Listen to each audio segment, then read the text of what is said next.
Ça. Et que c'était bien, alors c'est bien. Alors chapitre 2, l'origine du problème. Quel que soit le sujet que l'on traite dans la parole de Dieu, à un moment ou à un autre, on est amené à revenir à ce qui s'est passé dans le jardin d'Éden. Parce que vous allez trouver ici les clés de tout ce qui est en train, tes souhaits, de se développer. Un secret aussi, tout ce qui a été initié dans la Genèse explose dans l'Apocalypse. Ces deux livres se répondent en miroir. Et il ne faut pas s'attendre forcément à quelque chose de nouveau dans la fin des temps. C'est simplement l'amplification des phénomènes qui ont été... Vous savez, je vous avais pas annoncé, pas vous, ce mercredi, j'avais parlé des principes spirituels, de la rémanence. Est-ce que c'est avec vous? C'était mercredi, alors je le redis là, oui. La rémanence spirituelle, c'est un principe qui continue d'agir même quand la cause a disparu. Par exemple, je reprends l'exemple, je vous donne un coup sur la tête. Le coup est terminé, mais vous allez sentir la douleur encore longtemps. Où j'avais donné l'image de la radioactivité d'un caillou radioactif. Si vous enlevez le caillou, encore 10 ans plus tard, un compteur Gégère va voir qu'il y a eu de la radioactivité ici. Et il en est ainsi des principes spirituels. Un principe spirituel, c'est une vérité sortie de la bouche de Dieu, qui a une portée éternelle et qui prend son autonomie après qu'elle a été prononcée. Le Seigneur disait, et dit, puisqu'il est éternel, « Je suis l'Éternel, c'est là mon nom. Ma bouche proclame ce qui est droit et ma parole ne sera pas révoquée. » Donc une parole de Dieu a une portée éternelle. Et vous savez, quand vous prenez du Doliprane ou autre, on vous dit, la molécule qu'il y a dans le Doliprane, c'est le paracétamol. On dit le principe actif. Eh bien, il y a des principes actifs spirituels plein la parole de Dieu. Il y en a beaucoup qui ont été posés dans la Genèse, en positif ou en négatif. Et tout cela va s'amplifier au travers de l'histoire. Alors, on va voir ce qui s'est passé au chapitre 2. Alors, ce que je vous propose, moi j'aimerais bien qu'on fasse ça, sans que j'ai à dire toi. On va passer le micro, puis chacun, vous allez lire 5 versets. Là, tu vas commencer, Jeanne. Allez, les 5 premiers versets, puis après tu passes à ton voisin zinzin, ta voisine zinzine, et on va tourner comme ça, et on fera une pause intermédiaire, je vous dirai... L'Éternel Dieu forma l'homme de la poussière de la terre, il souffla dans ses narines un souffle de vie, et l'homme devint une âme vivante. Puis l'Éternel Dieu planta un jardin en Éden, du côté de l'Orient, et il y mit l'homme qu'il avait formé. L'Éternel Dieu fit pousser du sol des arbres de toute espèce, agréables à voir et bons à manger. Et l'arbre de la vie au milieu du jardin, et l'arbre de la connaissance du bien et du mal. Un fleuve sortait d'Éden pour arroser le jardin. L'Éternel prit l'homme et le plaça dans le jardin d'Éden pour le cultiver et pour le garder. L'Éternel Dieu donna cet ordre à l'homme. Tu pourras manger de tous les arbres du jardin, mais tu ne mangeras pas de l'arbre de la connaissance du bien et du mal, car le jour où tu en mangeras, tu mourras certainement. L'Éternel Dieu lui dit, « Il n'est pas bon que l'homme soit seul. Je lui ferai une aide semblable à lui. » L'Éternel Dieu forma de la terre tous les animaux des champs et tous les oiseaux du ciel, et il les fit venir vers l'homme, pour voir comment il les appellerait. Et afin que tout être vivant porte le nom que lui donnerait l'homme, et l'homme lui donna des noms à tous les bétails, aux oiseaux du ciel et à tous les animaux des champs. Mais pour l'homme, il ne trouva point d'aide semblable à lui.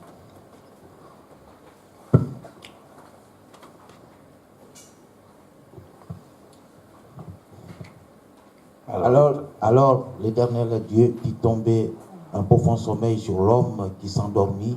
Il prit une de ses côtes et referma la chair à sa place. L'Éternel Dieu forma une femme de la côte qu'il avait prise de l'homme et l'amena vers l'homme. Et l'homme dit, voici, cette fois, celle qui est os de mes os et chair de ma chair, on l'appellera femme parce qu'elle a été prise de moi. De l'homme. C'est pourquoi C'est pourquoi l'homme quittera son père et sa mère et s'attachera à sa femme et ils deviendront une seule chair. Encore un. Je continue. Juste un verset. L'homme et sa femme étaient tous deux nus, et ils n'en avaient point honte. Merci. Alors, on avait... vous entendez là, toujours? Je ne me rends pas compte, moi. C'est bon. On avait vu la semaine dernière que il y avait eu un conciliabule au sein de la Trinité. On avait dit faisons l'homme et non pas je vais faire, c'est faisons.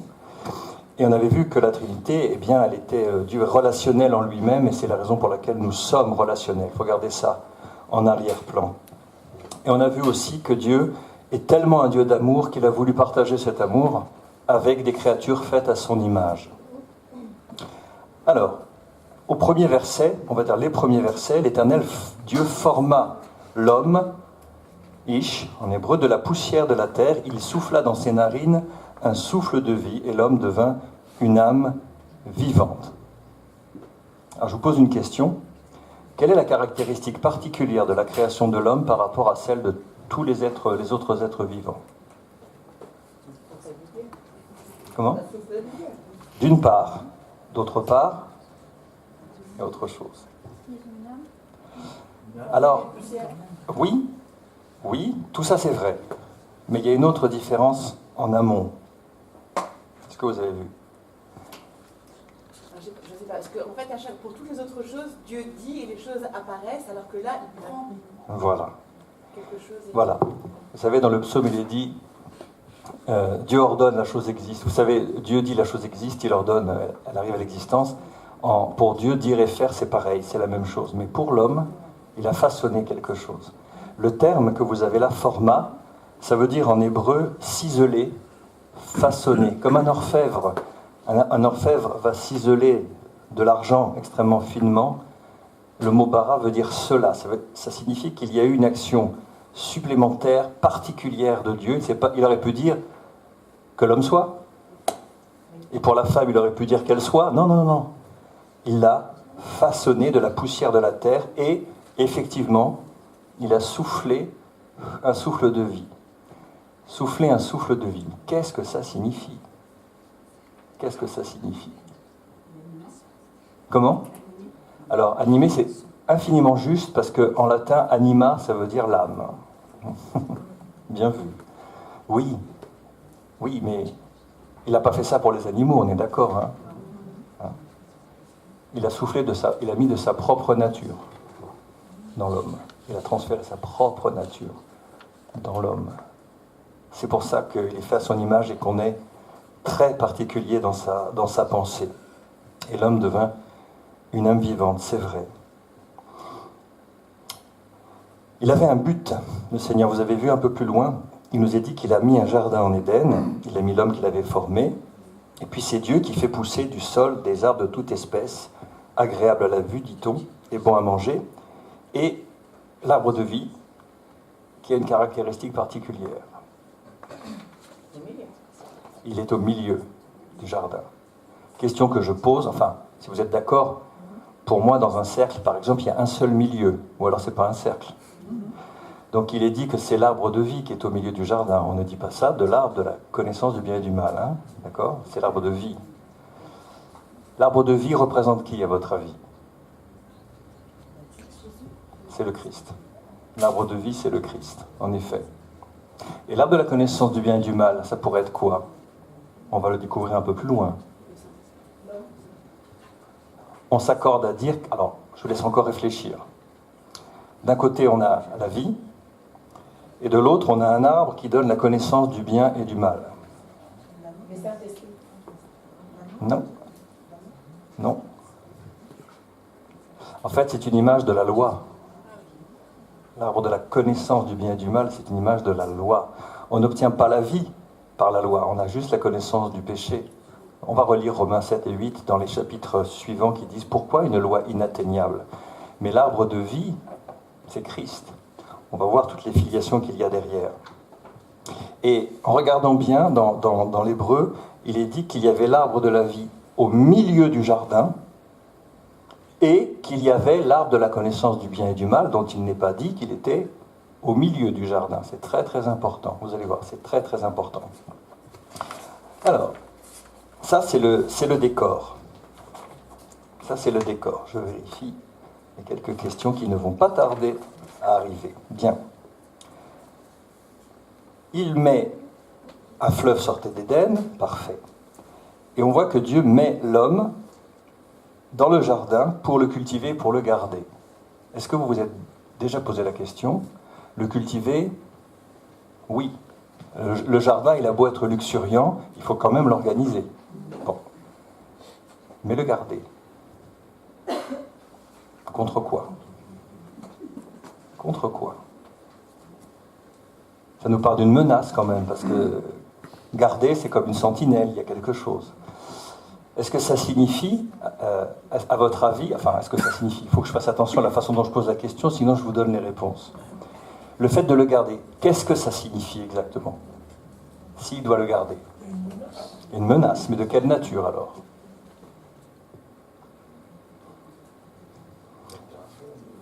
Il y a eu quelque chose qui s'est passé probablement avant, qui fait qu'il y a un air de menace qui plane derrière. Qui est suggéré en pointillé ici, dans l'atmosphère? Dieu sait. Si je vous dis Ézéchiel 28 et Ésaïe 14, « Te voici tombé du ciel, astre brillant, fils de l'aurore, toi le vainqueur des nations. Tu disais en ton cœur, je monterai au-dessus des étoiles de Dieu, etc. etc. » La chute de Satan avait déjà eu lieu à cette époque. Et donc il y avait quelque chose qui plane. Sinon Dieu ne dirait pas pour le garder. Le garder de quoi? Les animaux? Les animaux, visiblement, à l'époque, si vous lisez un peu plus loin, ils ne se mangeaient pas entre eux. Ils mangeaient de l'herbe. Donc la menace, ils n'étaient pas agressifs pour l'homme. C'est après la chute. C'est après la chute. Vous savez, il y a un verset. On me dit souvent, mais les animaux plus tard, est-ce qu'on va les retrouver? Ça, c'est les ados qui pensent à leur petit, leur animal de compagnie, qui disent, est-ce que plus tard on va le retrouver? Après la chute, Dieu dit aux animaux, voici maintenant, je vous donne plus de l'herbe à manger, hein, mais tout le reste, et il dit, et je demanderai à chaque animal l'âme de tout homme. Si un lion attaque un homme, etc., Dieu demandera son âme. C'est écrit, hein, c'est pas moi qui le dis. Hein. Donc il le met pour le cultiver, pour le garder. Donc l'homme n'est pas oisif, hein, c'est pas l'image que l'on a souvent, vous savez, la petite harpe, on est là, youpi, non, non, non, il y avait un véritable travail, il y avait une véritable œuvre à ce niveau-là. Tout est permis, sauf une seule chose. Et vous avez vu le terme, il donna cet ordre, hein, c'est pas une instruction, c'est pas un conseil, c'est un ordre. Et qu'est-ce qu'il lui dit exactement?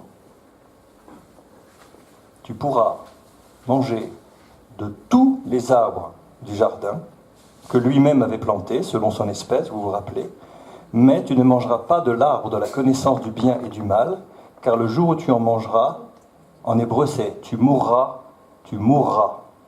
Il le dit 2 fois, pour indiquer... Alors, qu'est-ce que ça vous évoque? Il y a plein de choses mystérieuses là-dedans. Tu ne mangeras pas de l'arbre de la connaissance du bien et du mal. Tu mourras. Qu'est-ce que ça vous inspire, ça, à ce stade de la vie d'Adam? Le bien, le mal, mourir. Qu'est-ce qu'ils en savaient de ces choses-là? Oui, mais à ce stade-là, le bien et le mal, la mort étaient complètement inconnus. Donc ça devait être bien mystérieux. Mais Dieu lui sait. Donc il donne un avertissement.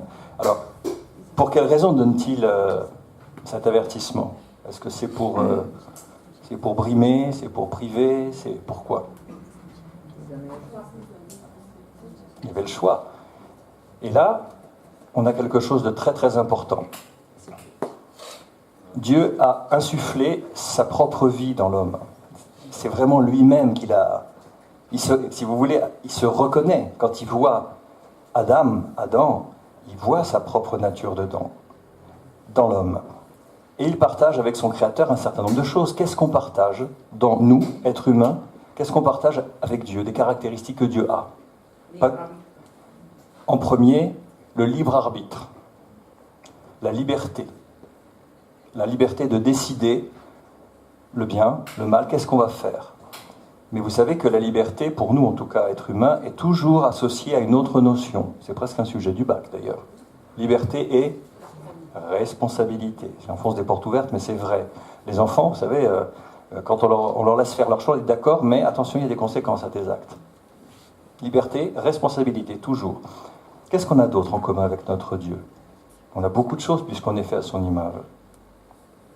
Par exemple. Les émotions. Eh oui. Oui, le Seigneur a des sentiments, a des émotions. Je pense personnellement que si on additionnait toutes les émotions de tous les êtres humains, de tous les temps, on aurait des émotions moins fortes que celles de Dieu. Parce que tout est démesuré chez lui. Son amour, sa passion, son chagrin, sa tristesse, tout est absolument démesuré. Oui, on a des émotions. Et puis on a la volonté. Libre arbitre, volonté. Hein. Donc là, il y a un marché. Tu pourras manger de tout, donc ça c'est l'exubérance de Dieu, le foisonnement de Dieu, mais il y avait un seul interdit, c'est ce fameux arbre de la connaissance du bien et du mal. Et j'aime beaucoup la sobriété des paroles de Dieu, il n'a pas besoin d'en rajouter. Il dit, le jour où tu en mangeras, tu mourras, c'est une certitude. Point. C'est sobre, c'est clair, c'est net. Je vous dis ça par rapport à la façon dont Ève va restituer cet interdit tout à l'heure. Vous allez voir que ce n'est pas exactement la même chose. Dieu sait, tu fais ça, il arrivera ça, c'est une certitude. Point. Maintenant, tu as toute liberté pour le faire. Car le jour où tu en mangeras, tu mourras certainement. Alors, vous savez qu'en hébreu, le futur simple n'existe pas. Tout est au présent. Mais cette traduction-là pourrait laisser penser que le jour où tu en mangeras, ça va arriver, Dieu le sait. Il aurait dit, si tu en mangeais, il pourrait arriver que... Et là, ça a été traduit par second, le jour où tu en mangeras, comme si Dieu savait que Dieu savait, bien évidemment. Mais ça n'apparaît pas aussi nettement. On pourrait dire, le jour où tu en manges, tu meurs. Et là, il y a un constat extraordinaire au verset 18 qui nous ramène à ce que nous avons vu au chapitre précédent, si vous vous souvenez. Il n'est pas bon que l'homme soit seul. Alors, moi je me pose des questions parfois bizarres. Hein. Enfin, il n'y a pas de questions bizarres, ce sont les réponses qui le sont souvent. Mais moi j'imagine que d'un point de vue corporel, Adam était déjà formé. Je pense qu'il avait aussi des organes génitaux, donc l'idée de la femme était déjà dans la pensée de Dieu. C'était pas en option, hein. Vous voyez ? Il n'est pas bon que l'homme soit seul, et je lui ferai une aide. Alors c'est étonnant. Semblable à moi. Non, il a dit semblable à lui. Il aurait pu dire, je lui ferai une aide semblable à moi, puisque l'homme est fait à mon image, je vais faire la femme à mon image. Il faut que ça passe par l'homme. Est-ce que ça vous étonne pas, ça ? Il faut que ça passe par l'homme. Et pour la femme, on voit effectivement qu'il forme de la terre, il les fait venir vers l'homme, et c'est lui qui les nomme. Alors, qu'est-ce que ça veut dire ? Il nomme tous les animaux. T'as fait... Thierry, t'as un truc à dire, je le sens. Non. T'as fait... Non ? Bon, d'accord. Ce que je pense, en tout cas, c'est que Adam devait être d'une puissance intellectuelle extraordinaire. Je pense que la chute a beaucoup dégradé les choses. Parce qu'il inventait des noms, et ça, c'est quelque chose de très important. Qu'est-ce que ça veut dire dans la pensée juive que quand on nomme quelqu'un ? Ça veut dire plein de choses, mais il y a deux choses moins majeures. Quand vous nommez une personne, ou vous changez le nom d'une personne, presque trois choses d'ailleurs, je pourrais dire. Qu'est-ce que ça veut dire, Benoît ? Quand quelqu'un donne un nom à une personne.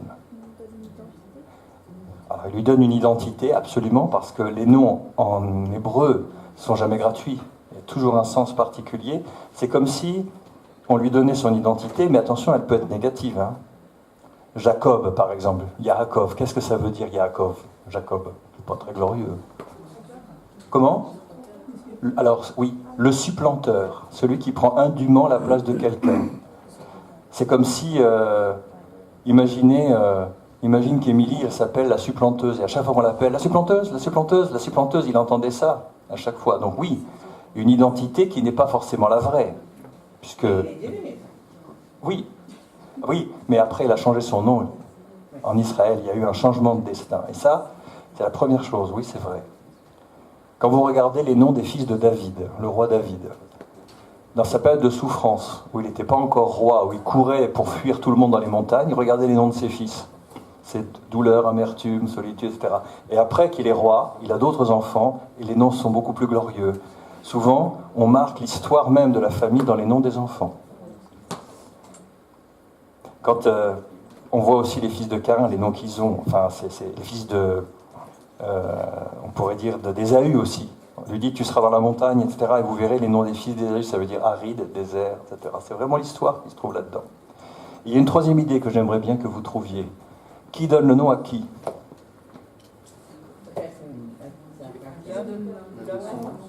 Alors, c'est l'homme à la femme, et d'une manière générale, c'est l'ascendant sur l'inférieur, pas au sens négatif du terme, l'inférieur, hein, c'est la position neutre. Hein, on disait la scène inférieure, on dit plus ça maintenant, je crois, hein, avant, mais c'est juste une position géographique, une position d'autorité.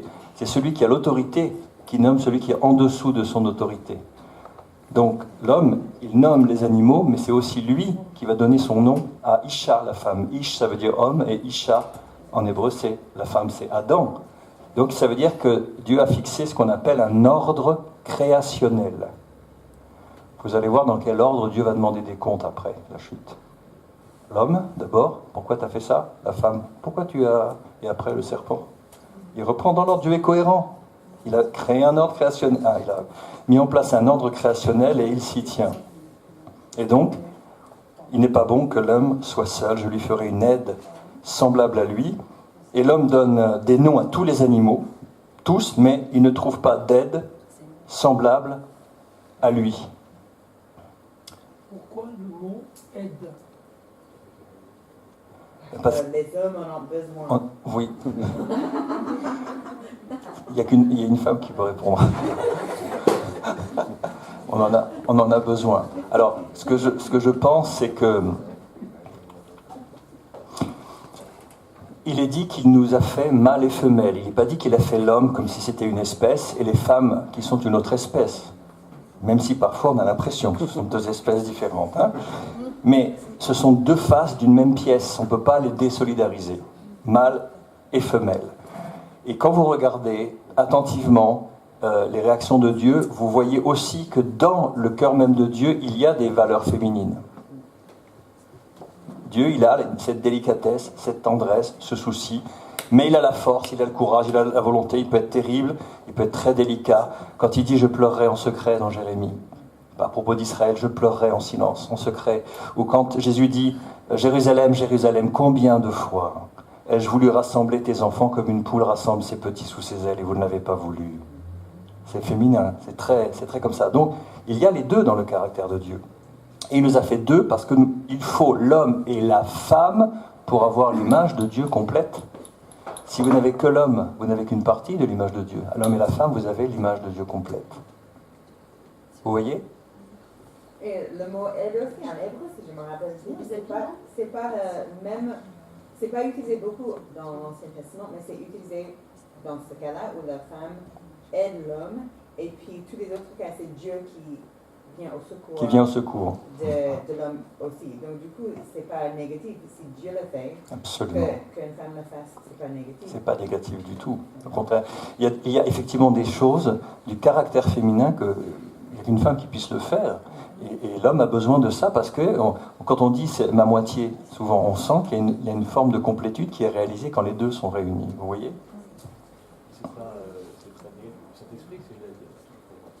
C'est pas négatif du tout. Une aide, c'est pas négatif. Pas du tout. C'est un nom des noms du Saint-Esprit. Oui, absolument, c'est vrai, complètement. Non, mais là, c'est pas du tout négatif, hein, au contraire. Alors, au verset 21, c'est historique, hein, c'est la première opération chirurgicale de l'histoire. Alors, l'Éternel Dieu fit tomber un profond sommeil sur l'homme qui s'endormit. Il y a plein de mots en hébreu pour le sommeil, hein. Mais là, c'est un mot très très particulier, c'est taderma. Taderma, ça désigne toujours un sommeil surnaturel, comme une anesthésie, si vous voulez. On n'utilisera pas taderma pour dire je suis fatigué, j'ai sommeil, ça c'est le sommeil naturel. Mais taderma, on verra plus tard qu'Abraham aussi, quand il y a eu une alliance avec Dieu, qu'il a demandé à partager des animaux et que le feu est passé, il est dit qu'Abraham s'endormit profondément. C'était le même mot, taderma, ça veut dire c'est Dieu qui le fait dormir, c'est pas lui qui choisit de s'endormir. Il le fait tomber dans un profond sommeil et il prit une de ses côtes. Alors, quand on dit côte, en fait, c'est la paire de côtes, hein, c'est tout l'ensemble ici. Alors, j'ai trouvé quelque chose de très intéressant, c'est que dans la cartographie du génome humain, le gène à la base des organes génitaux est le même gène qui développe la cage thoracique. Donc les côtes. Ça, c'est le premier point. Le deuxième point, tous les grands primates ont 13 paires de côtes. Et nous, on en a 12. Intéressant. Et troisième point, en hébreu, il dit « il forma une femme ». Le mot, c'est « il dressa une femme », comme s'il la faisait sortir. Il dressa une femme. Alors, qu'est-ce que tout ça, il y a plein de choses qui sortent de ça. Qu'est-ce que ça vous évoque? Pourquoi ça?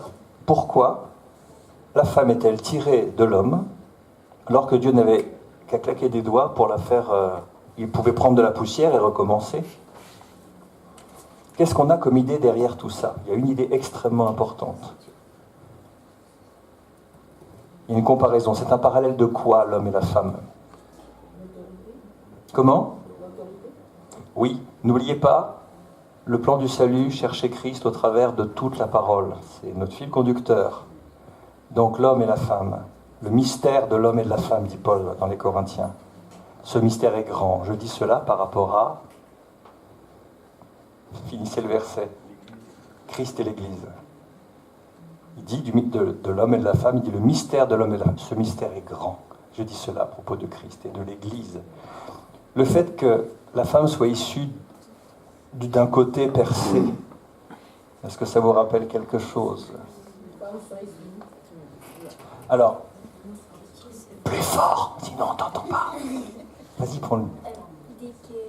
Dès qu'on transperce la côte de Jésus, dès qu'il est à croix. Oui, exactement. Le parallèle, et d'ailleurs, puisque tu as le micro, tiens, l'une des deux, vous allez lire le verset qui est en encadré, s'étant approché. Tu le vois? S'étant approché. Voilà, page suivante, ça doit être celui-ci, je pense. S'étant approché de Jésus, et le voyant déjà mort, ils ne lui rompirent pas les jambes, mais un des soldats lui perça le côté avec une lance, et aussitôt il sortit du sang et de l'eau. Celui qui l'a vu en a rendu témoignage, et son témoignage est vrai. Et il sait qu'il dit vrai, afin que vous croyiez aussi. Merci. Donc, de même que la femme est sortie du côté, l'Église est née, finalement, dans la pensée de Dieu à la mort de Christ, et le fait qu'il ait été percé sur le côté, à l'endroit précis des côtes, en transversale, comme ça, c'est assez terrible, hein, avec une lance, un javelot romain. C'est un parallèle déjà de ce qui allait arriver. Et il y a une chose qui est extraordinaire, c'est que quand l'homme voit celle qui allait être sa femme, qu'est-ce qu'il dit? Il dit, verset 23, « Voici cette fois celle qui est os de mes os et chair... » Cette fois, c'est-à-dire qu'il a fait défiler tous les animaux, il a bien vu que ça ne collait pas. « Voici celle qui est os de mes os et chair de ma chair, on l'appellera femme, donc Isha, hein, Ish, homme, Isha, la femme, parce qu'elle a été prise de l'homme. » Vous n'avez jamais éprouvé ce sentiment de, quand vous voyez quelqu'un pour la première fois, en fait, vous la reconnaissez. Je ne sais pas si je me fais comprendre en disant ça. Vous voyez une personne la première fois, mais vous la reconnaissez, comme si vous la connaissiez d'avant. Il y a quelque chose qui s'est fait, et on dit c'est lui, c'est elle. Vous savez? C'est lui, c'est elle, je le sais. C'est comme si, c'était déjà écrit quelque part, vous voyez? Et quand le Seigneur Jésus dit, dans Jean, les brebis, elles entendront ma voix, ou elles reconnaîtront ma voix, et il y aura un seul troupeau, un seul berger. N'est-ce pas mystérieux que quand on entend la voix du Christ, c'est comme si on l'avait déjà entendue et qu'on la connaissait déjà? C'est un mystère. Pourquoi certains disent oui, pourquoi d'autres disent non? Mais moi, je sais que quand j'ai entendu, j'avais 6 ans, hein, quand j'ai entendu ça, je dis, je sais que tout ça c'est vrai. Je sais qu'il est qui il dit. C'était familier pour moi, ces choses. Et j'y suis pour rien. Mais j'ai reconnu une voix que j'entendais pour la première fois. Et là, notre Adam, vous savez, Adam, en hébreu, c'est la terre. Hein, c'est pour ça qu'il s'appelle Adam, hein, parce qu'il est issu de la poussière. Et il la reconnaît instantanément, il sait qu'elle est issue de lui-même. Elle est son complément parfait. Et au verset 24, c'est un verset que le Seigneur Jésus a cité. Vous vous souvenez, quand les religieux de son temps lui parlaient des lettres de divorce autorisées par Moïse, etc. Et Jésus leur dit, au commencement, il n'en était pas ainsi. Mais qui a dit cette parole? C'est pourquoi l'homme quittera son père et sa mère, s'attachera à sa femme, et ils deviendront une seule chair. On peut penser que c'est Adam, on peut penser que c'est Dieu, on peut penser que c'est Moïse, puisque c'est à lui qu'on prête la rédaction du Pentateuque, c'est pas précisé. Mais là, vous avez quand même une définition absolue du projet de Dieu entre l'homme et la femme. Une unité familiale se sépare pour en former une autre, et il est bien dit, attention, attention, attention, il n'est pas dit une seule âme, hein. Il n'est pas dit un seul esprit. Je vous dis ça parce que souvent, dans les milieux un peu New Age, on parle de l'âme sœur, vous savez, on parle de fusion d'âme et tout ça. C'est pas du tout ce que dit la parole de Dieu. L'âme, elle est unique, hein, elle est séparée, elle ne fusionne pas. Hein. Il est dit une seule chair. Il n'est rien dit d'autre. Hein. Donc attention à ça. Pareil, j'en profite, mais vous savez, souvent on entend les gens parler du 7e ciel, des chrétiens même, ils disent 7e ciel. C'est dans le Coran hein, qu'il y en a 7. Hein. C'est pas dans la Bible. Hein. On parle de 3 cieux hein, dans la Bible, mais quand vous dites au 7e ciel, non, c'est dans le Coran, attention. Alors, on va reprendre la lecture. Je ne sais pas qui, vous avez le micro, on va le faire passer derrière pour continuer ce triste épisode à partir du chapitre 3. On va essayer de garder le rythme de 5 versets à chaque fois. C'est parti. Le serpent était le plus rusé de tous les animaux des champs que l'Éternel avait fait. Il dit à la femme, Dieu a-t-il réellement dit, vous ne mangerez pas de tous les arbres du jardin? La femme répondit au serpent, nous mangeons du fruit des arbres du jardin. Mais quant au fruit de l'arbre qui est au milieu du jardin, Dieu a dit, vous n'en mangerez point et vous n'y toucherez point, de peur que vous ne mouriez. Alors le serpent dit à la femme, vous ne mourrez point, mais Dieu sait que le jour où vous en mangerez, vos yeux s'ouvriront et que vous serez comme Dieu, connaissant le bien et le mal. Voilà. Continue. La femme vit que l'arbre était bon à manger et agréable à la vue, et qu'il était précieux pour ouvrir l'intelligence. Continue, juste vas-y. Encore un. Elle prit de son fruit et elle en mangea. Elle en donna aussi à son mari, qui était auprès d'elle, et il en mangea. Voilà, je passe. Les yeux de l'un et de l'autre s'ouvrirent, ils connurent qu'ils étaient nus, et ayant cousu des feuilles de figuier, ils s'en firent des ceintures. Alors ils entendirent la voix de l'Éternel Dieu qui parcourait le jardin vers le soir, et l'homme et sa femme se cachèrent loin de la face de l'Éternel Dieu au milieu des arbres du jardin. On va s'arrêter juste là. Alors, le serpent était le plus rusé de tous les animaux des champs que l'Éternel Dieu avait fait. Le mot rusé, vous l'avez parfois dans certaines Bibles sous le nom de tortueux. Alors, il y a une chose intéressante, et je m'aperçois que depuis le début, j'ai pas... Oui, j'ai oublié pas mal de choses. Je voulais vous citer ça, vous savez, quand je vous ai dit qu'il insufflait un souffle de vie et l'homme devint une âme vivante, eh bien, il y a un parallèle dans les évangiles quand Jésus...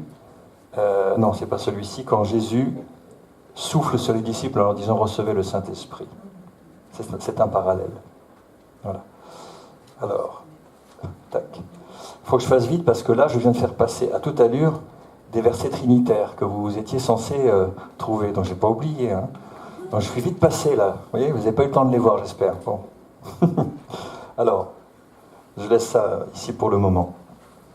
Le serpent, en hébreu, c'est intéressant. Tout est intéressant, de toute façon, dans la parole de Dieu. Mais je voulais vous montrer ceci. Voilà. En hébreu, c'est le mot nachash, là-haut, je suis un peu tordu, mais si, ici. Et tous ces sens sont justes en hébreu. Ça veut dire reptile, serpent, dragon, ça dit le mal aussi en hébreu. Et c'est la racine du mot qui a donné le devin. Un devin.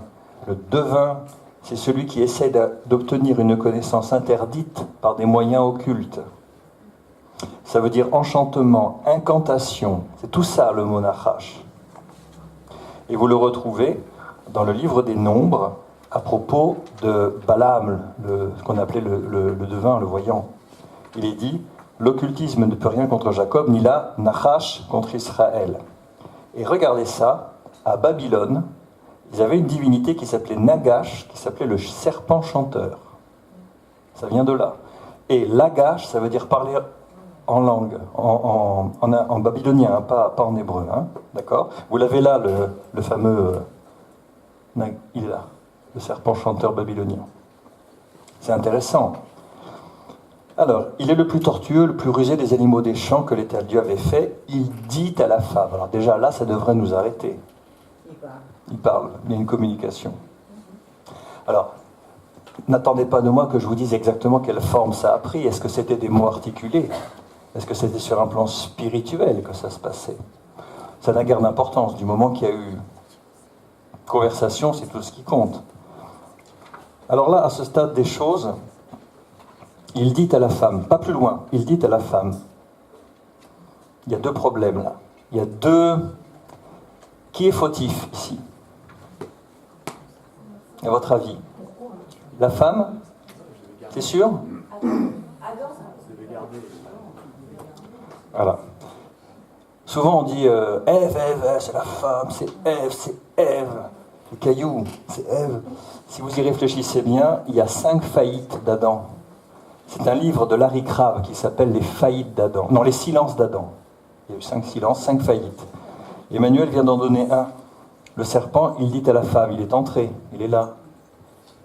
Adam aurait dû dire à ton coco, tu rentres pas. Où est-il ? Silence. Première faillite d'Adam, déjà. Il dit à la femme, c'est quoi la deuxième faillite ? Rien que là, il dit à la femme, deuxième faillite. Bah oui, ou alors s'il était là, il est pas loin, parce que plus tard, quand il y a l'arbre, il dit, elle en donna à l'homme qui était auprès d'elle. Hein. Il n'aurait jamais dû laisser le dialogue s'instaurer. Qu'est-ce qu'il fait ? C'est quand même lui qui a autorité sur sa femme. Il aurait dit, attends, toi, tu ne me parles pas, tu me parles à moi si tu veux, mais tu t'approches pas. Il n'est pas là. Deuxième faillite.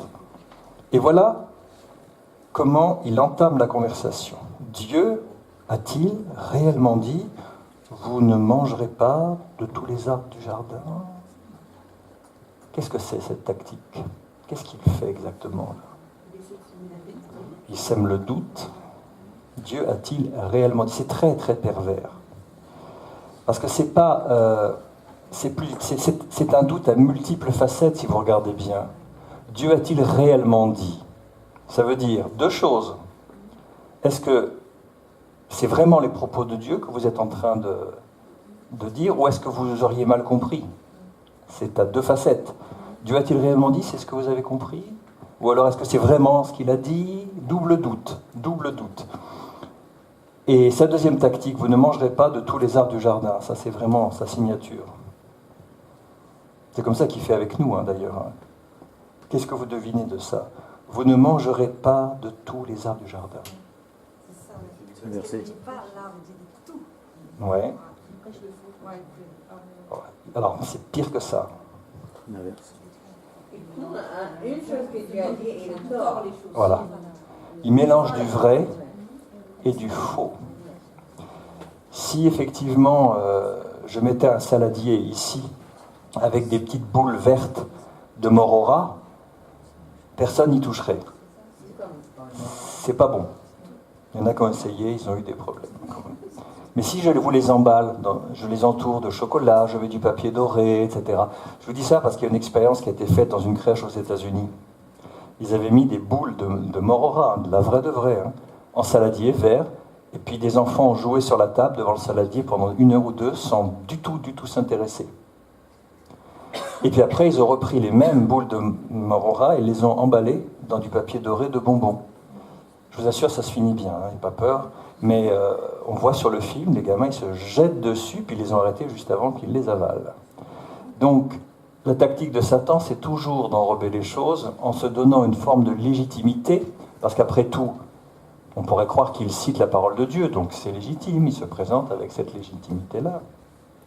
Mais il fait exprès un mélange. Alors pourquoi il a fait ça, à votre avis? Quel était son premier but? Parce que c'est très tactique, c'est intelligent, dans le mauvais sens du terme, hein, mais c'est subtil. Qu'est-ce qu'il devait faire en premier? Quel était son but premier?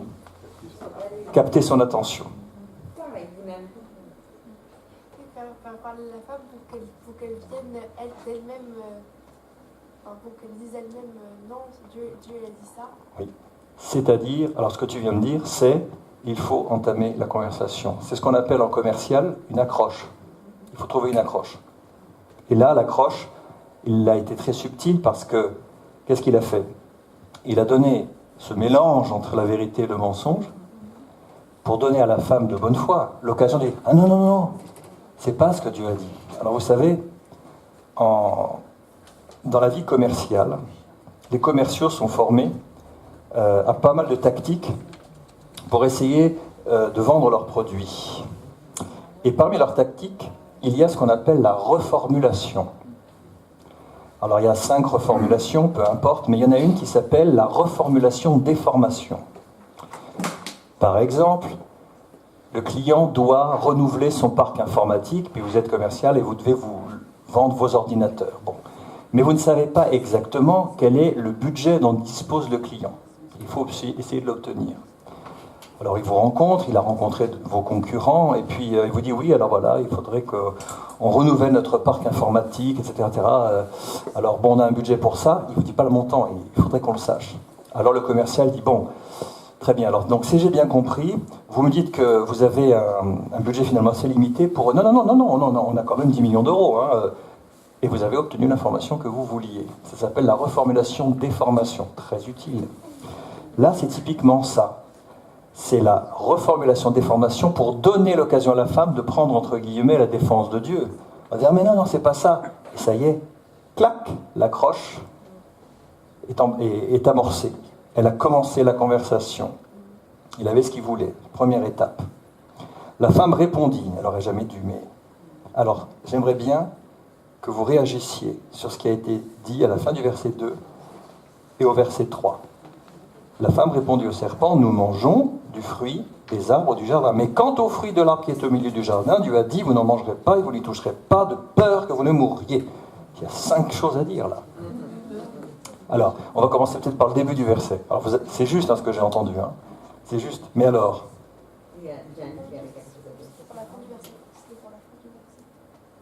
tu disais oui. Bah, tu peux le dire si tu veux quand même, on va commencer par la fin. Si tu veux. Elle a dit de peur que vous ne mouriez alors que Dieu a dit que c'était une certitude, vous mourrez. D'accord, intéressant. Est-ce que tout le monde a entendu? En plus, c'est... Où est le micro qu'on sache juste? C'est Emmanuel qui est là, très bien. C'est bon. Alors, de peur que vous ne mouriez, est-ce que c'est exactement ce que Dieu a dit? Non. Dieu a été très très sobre. Il a dit, tu mourras. Point. Mais vous vous êtes jamais posé une question? À cette époque, en Éden, il n'y avait aucun sentiment négatif. On ne connaissait pas la peur.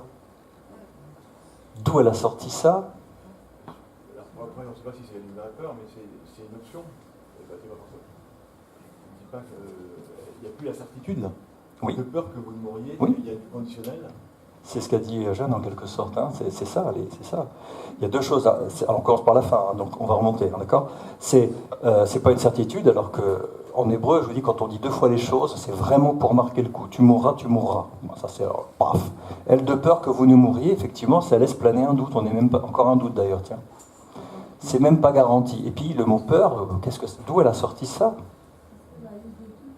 Vous dites plus fort parce que. Je dis qu'elle a eu des doutes quand elle a parlé avec le serpent. Oui. Elle lui a semé le trou. Ben oui. Elle a eu peur, Voilà. On a presque l'impression que l'action du doute du serpent a déjà fait son effet. Déjà. Alors on va remonter le verset. Et alors nous mangeons du fruit des arbres du jardin. Oui, c'est un fait, il n'y a pas de problème. Je voudrais que vous réagissiez au verset suivant. Ouais, et elle a dit que celui qui était au milieu, elle n'avait pas le droit. Donc du coup, elle a restitué le milieu du jardin. Voilà. Quel est l'arbre qui est au milieu du jardin? De vie. C'est l'arbre de la vie, on l'a bien dit. Et là, qu'est-ce qu'elle dit? Mais quant à l'arbre, au fruit qui est au milieu du jardin, il ne faut pas y toucher. Elle parle de l'arbre de la connaissance du bien et du mal. Pour elle, c'est devenu le centre. C'est plus l'arbre de vie, elle a déplacé son centre. Ça veut dire qu'elle y songeait depuis pas mal de temps. Et c'est pour ça que le serpent s'est attaqué à elle et pas à Adam, parce qu'il savait qu'il y avait une brèche. Elle s'est trahie là. Mais quant à l'arbre qui est au milieu du... Mais non, c'est l'arbre de vie qui est au milieu. Mais dans son centre à elle, c'est l'arbre de la connaissance du bien et du mal. Donc ça tournait, ça tournait, ça tournait. Et comme on est dans un univers hautement spirituel, le serpent, il a détecté la brèche. Il a dit, c'est elle que je vais attaquer. Intéressant, hein? Il y a aussi le fait que Dieu n'avait pas dit de ne pas toucher. Et elle a fait ses propres règles. Elle a ajouté. Elle a ajouté. Et en fait, qu'est-ce que vous sentez? Regardez, on va comparer. On va comparer ce que dit Dieu et on va comparer la façon dont la femme le retranscrit.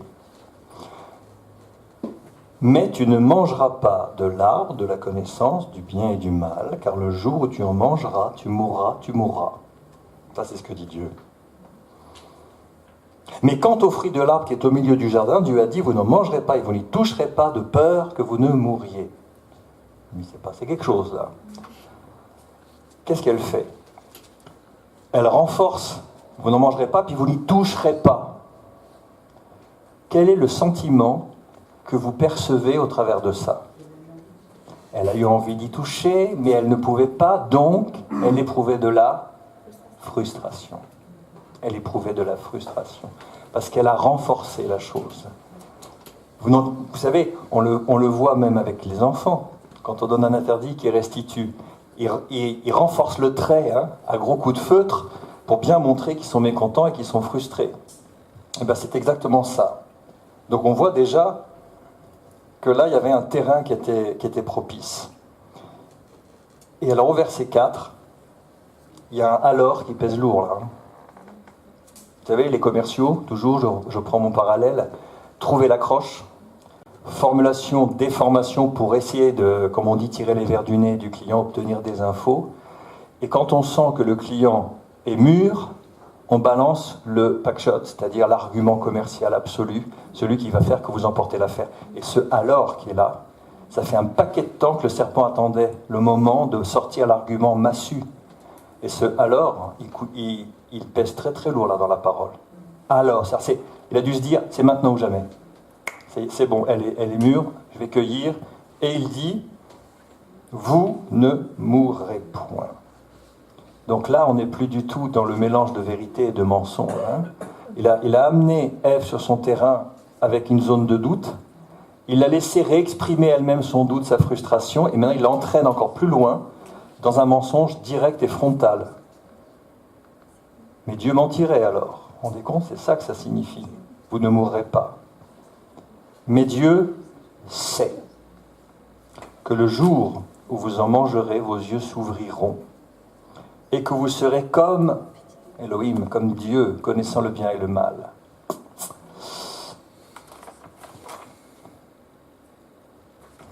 Qu'est-ce qu'on peut dire sur la deuxième partie, ici? Dieu sait que le jour où vous en mangerez, vous serez comme Dieu connaissant. Il est question de savoir, de connaître dans ce verset, 2 fois. Dieu sait que, connaissant-le. Il y a toujours la frustration et cette idée, vous ne mourrez pas, Dieu vous ment, mais il sait. Donc, Dieu vous frustre, vous empêche d'être vous-même. C'est un obstacle à votre épanouissement. Vous n'entendez pas ça aujourd'hui partout? Dans ce qu'on appelle le monde du New Age, on vous dit, il parle de self-realization. Il n'y a que ça. Et alors, je ne vous l'ai pas amené parce que j'ai tout un enseignement dessus sur les dangers du New Age. Mais qu'est-ce qu'on dit dans le New Age? tout le New Age, tout le mouvement New Age, le Nouvel Âge, c'est accéder à sa propre divinité. Tous, absolument tous. Lord Maitreya, enfin j'ai toutes les références si ça vous intéresse. C'est carrément le mensonge d'Éden. Poussé, mais alors ils le disent, je l'ai là, je vous montrerai quand même, à un moment ou un autre, il faudra que je vous le montre, mais c'est vraiment ça, c'est le mensonge d'Éden qui a pris son ampleur, et aujourd'hui le but c'est de devenir Dieu. Enfin on dit mais c'est énorme, plus c'est gros, plus ça passe, mais je vous assure qu'actuellement dans le monde, le mouvement New Age qui a des millions d'adhérents, et des centaines de millions de dollars, parce qu'il y a des gens très importants qui injectent de l'argent. Le but, c'est détruire le christianisme déjà, détruire l'évangile, détruire le témoignage de Jésus-Christ et raccrocher les hommes au mensonge initial d'Éden en leur disant, mais vous allez voir, par la méditation, par la gnose, l'accès à une connaissance secrète et cachée, où vous allez monter de niveau d'initiation en initiation, le final, vous allez devenir Dieu. Self-realization. C'est exactement ça. Il y avait une actrice, elle est toujours en vie, il y a une actrice, on va dire, qui n'est plus actrice aujourd'hui, qui s'appelle Shirley MacLaine. C'est pas ta génération, Émilie, ne cherche même pas. Mais elle est une comédienne, et aujourd'hui c'est une papesse du New Age, Shirley MacLaine. Elle a écrit plein de livres, etc. Et elle a écrit une phrase, je vous la cite de mémoire, elle a dit « Mais prosternez-vous devant vous, vous êtes Dieu. Cherchez Dieu en vous. » Enfin, c'est aussi énorme que ça, et il y a des dizaines ou des centaines de millions de personnes qui suivent ces enseignements-là. Bon. J'attends toujours une petite réponse sur ce Dieu sait et la connaissance du bien et du mal.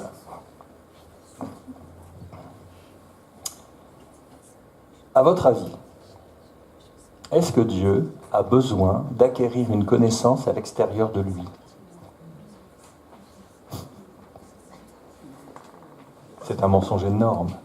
Comme s'il manquait quelque chose à Dieu et qu'il avait besoin d'aller chercher une connaissance qui soit extérieure à lui.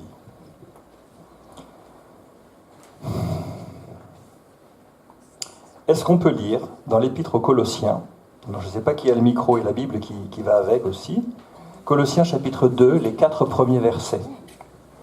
Je sens que Lorraine, là, je te sens bien partie, là. Ouais. Colossiens chapitre 2, les 4 premiers versets. Tu l'as, Emmanuel ? Non, c'est pas. Bon.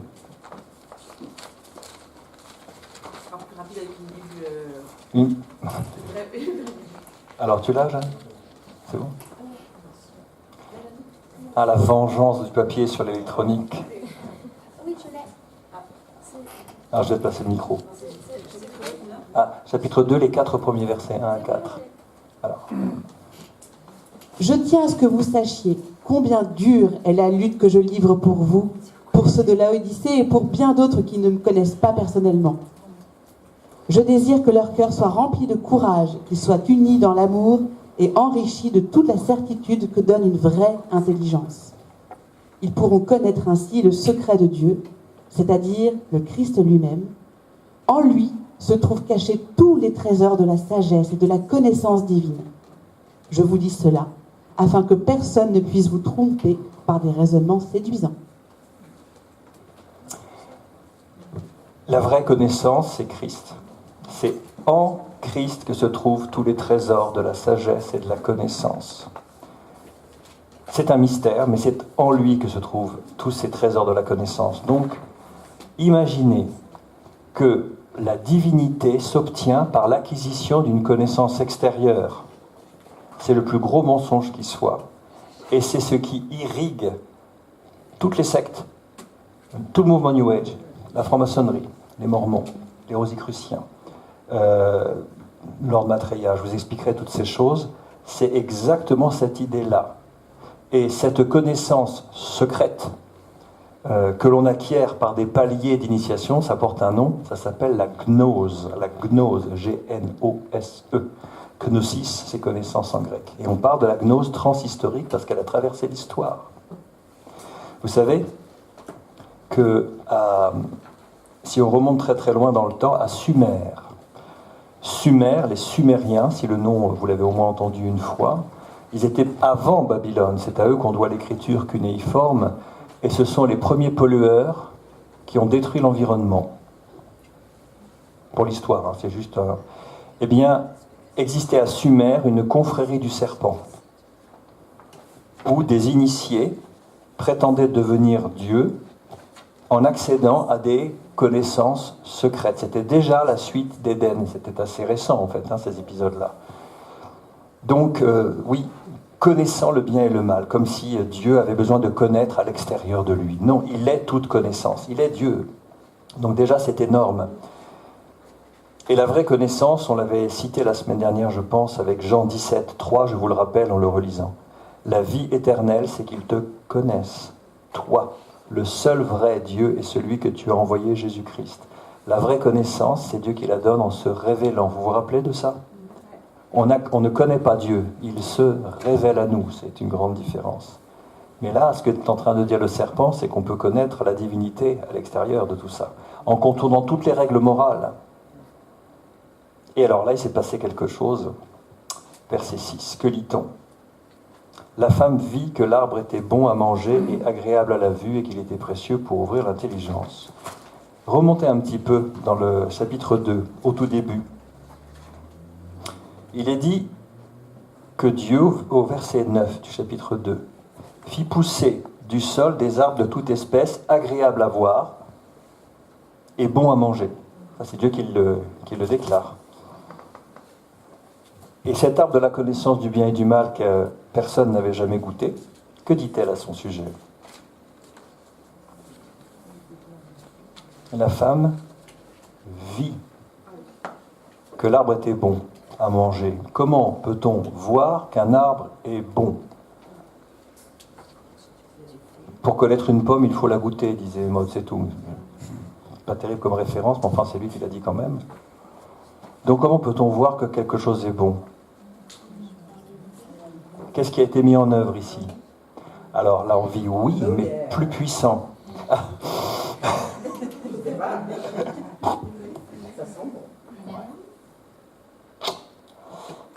Qu'est-ce que Ève a mis en œuvre là ? C'est hyper important ça. Son imagination. Alors oui, mais il y a quelque chose de plus haut qui peut être habituellement positif pour nous. Anticipation. C'est 3 petites lettres. La vue. Par la foi. Elle vit que l'arbre était bon par la foi. Par la foi, on a la parole du serpent. Par la foi. Bien. Et vous connaissez ces versets qui vous disent que la foi, c'est la certitude des choses qu'on ne voit pas, et que nous ne marchons plus par la vue, mais par la foi, dit Paul. Et on voit la séparation d'Abraham et de Lot. Lot, il voit la plaine, il voit ses troupeaux, mais Abraham, par la foi, il est déjà bien plus loin sur la patrie céleste. Cette marche par la vue et cette marche par la foi, vous l'avez là déjà. Et elle voit cet arbre, et sur la parole du serpent, elle vit. Il n'est pas dit, elle imagina, ou elle pensa que, ou elle vit, elle a vu, il s'est passé quelque chose. Et qu'il était précieux pour ouvrir l'intelligence. L'intelligence, elle était déjà ouverte d'Adam et d'Ève.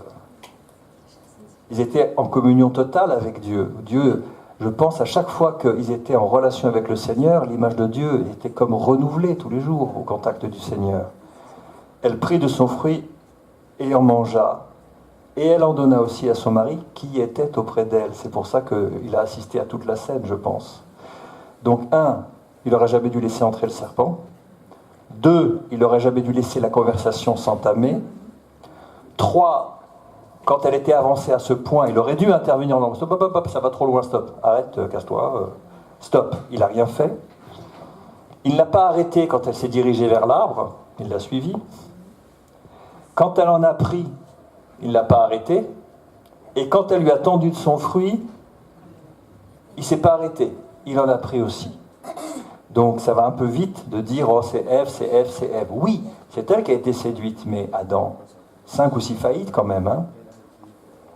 Et en plus, l'ordre a été donné à Adam, pas à Ève. C'est lui qui était porteur des instructions de Dieu et de l'ordre. C'est lui qui aurait dû exercer l'autorité et dire « Stop », il était le représentant de Dieu. Donc... Adam était aussi frustré et tout. alors, on va aller enquêter un peu plus loin. On va enquêter. Tu vas voir quand Dieu va demander des comptes, lui, il va nous dire par ses questions, Dieu, Il va nous expliquer la mécanique secrète qui s'est passée à l'intérieur. Rien qu'en regardant les questions de Dieu, tu vas voir. Patience. Un petit peu de patience, tout petit peu. Alors, elle en donna aussi à son mari qui était auprès d'elle, et il en mangea. Les yeux de l'un et l'autre s'ouvrirent, et ils connurent qu'ils étaient nus. Et ayant cousu des feuilles de figuier, s'enfirent des ceintures ou des pagnes, ça dépend. Il était dit, au verset 25 du chapitre 2, l'homme et sa femme étaient tous deux nus et n'en avaient point honte. Très bien. Et là, tout à coup, bing. Alors, qu'est-ce qui s'est passé? Il y a un premier sentiment négatif qui vient d'arriver là. La honte. La honte. C'est le premier sentiment négatif qui est rentré dans l'espèce humaine. C'est la honte. Beaucoup de choses à dire là aussi. Leurs yeux s'ouvrirent, certes, mais s'ouvrir sur quelle réalité? Qu'est-ce qu'ils ont connu, finalement? Comment, Émilie? Ça a ouvert Ouais. tout ce qui est mauvais. Oui. Ils connaissaient bien avant, mais ils ne Ouais. connaissaient pas le mauvais. Exactement. Leurs yeux se sont ouverts d'abord sur leur péché, finalement. La seule chose qu'ils ont obtenue, c'est pas la vie, c'est pas devenir Dieu, ça a ouvert les yeux sur leur péché, c'est tout. Et cette nudité dont il est question ici, qui n'était pas gênante au départ et qui devient derrière gênante, pourquoi? De quelle nudité s'agit-il?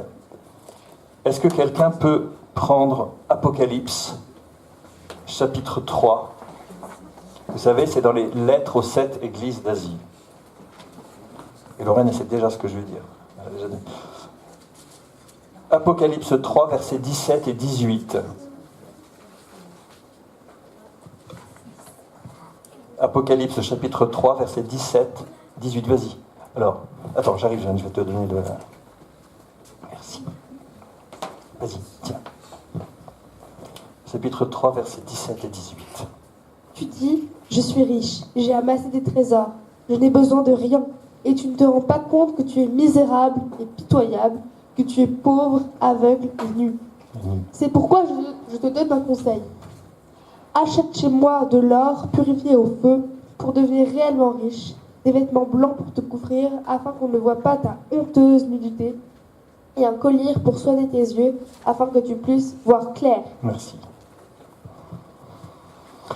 C'était quelle église, si tu remontes un peu? C'est Apocalypse 3, Église de Laodicée, 17-18. Effectivement, la nudité dont il est question ici, c'est pas tellement la nudité physique, si vous voulez. Il y a une autre forme de dénuement. C'est le péché, c'est la séparation avec Dieu, c'est l'insuffisance de l'homme et de la femme avec leurs fautes. Et c'est ça dont il est question ici, c'est cette forme-là de nudité. C'est la séparation d'avec Dieu, la honte du péché, mais ce n'est pas la nudité physique en tant que telle. Ça, c'est une conséquence annexe, mais c'est ce dénuement.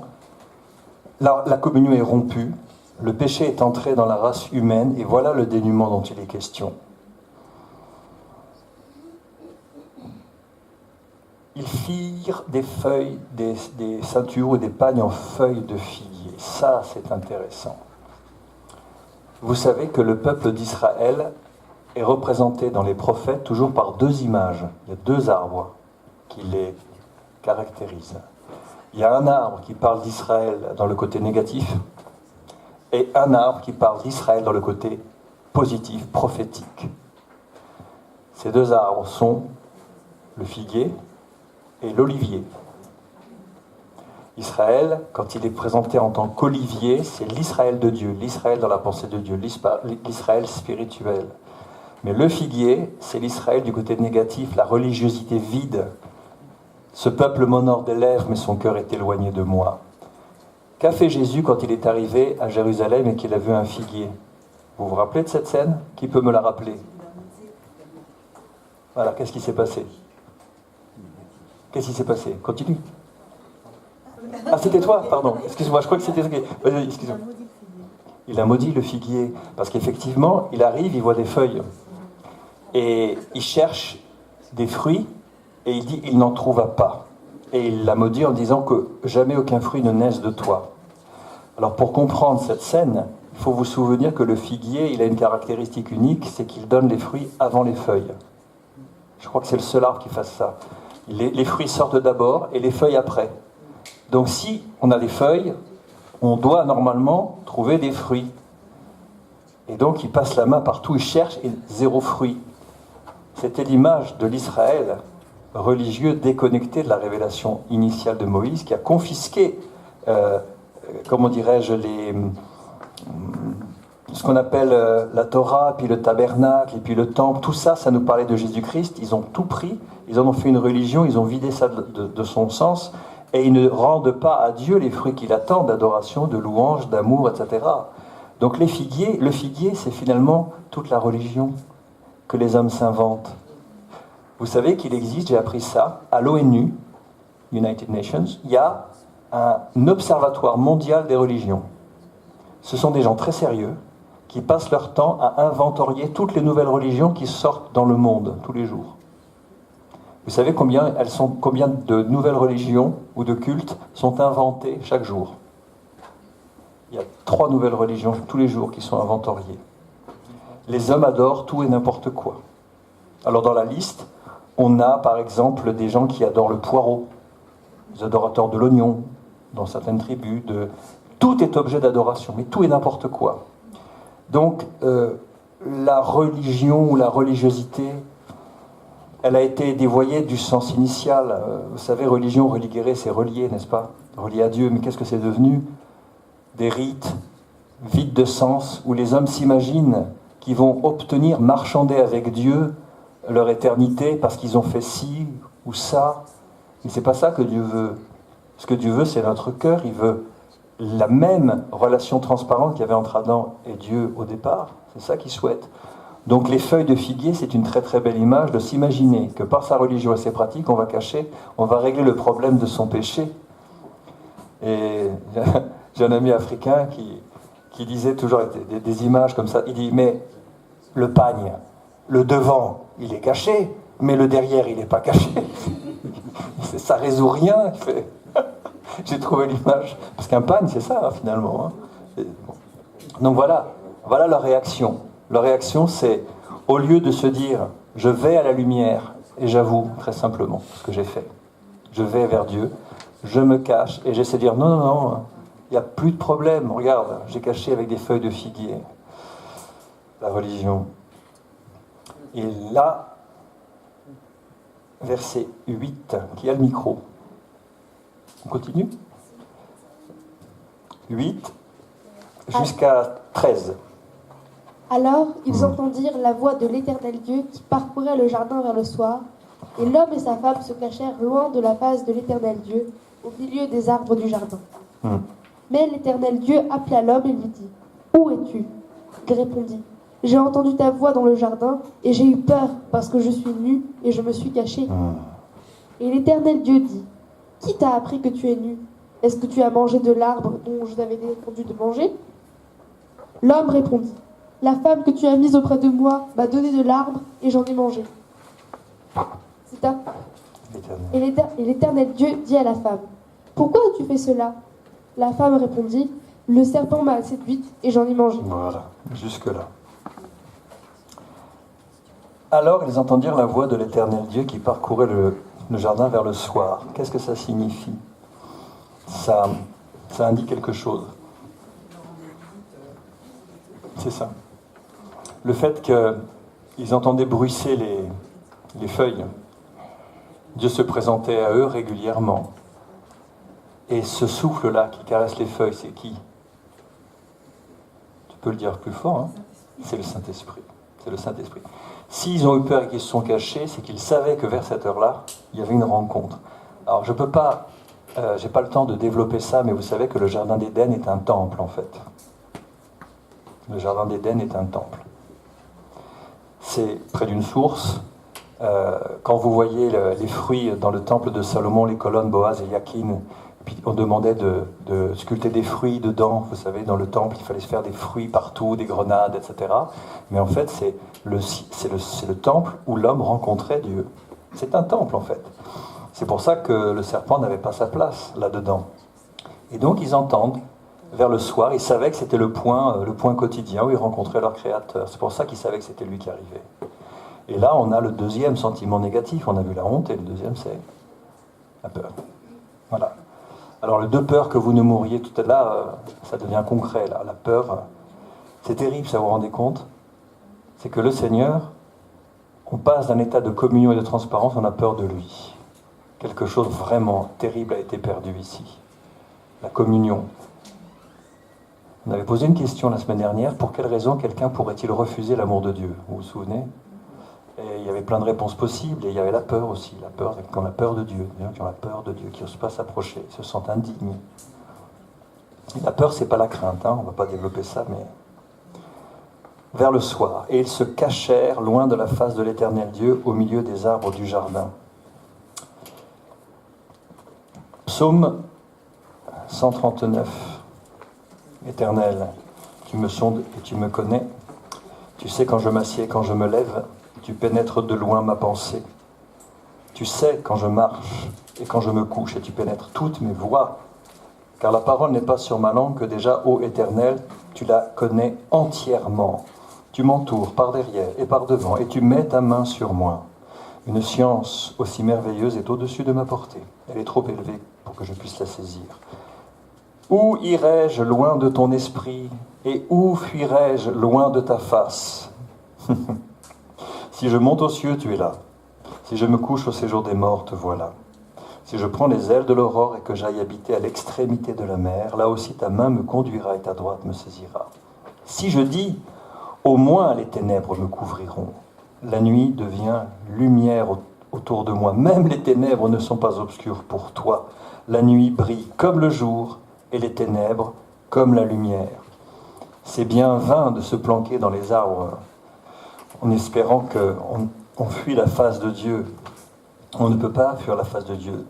Et au verset 9, que voit-on? C'est la question la plus triste de toute la Bible, probablement. Vous avez vu? C'est très simple. Où es-tu? C'est vraiment, la communion a été rompue. Vous savez, quand Dieu pose une question, il n'attend pas vraiment la réponse pour être informé de quoi que ce soit.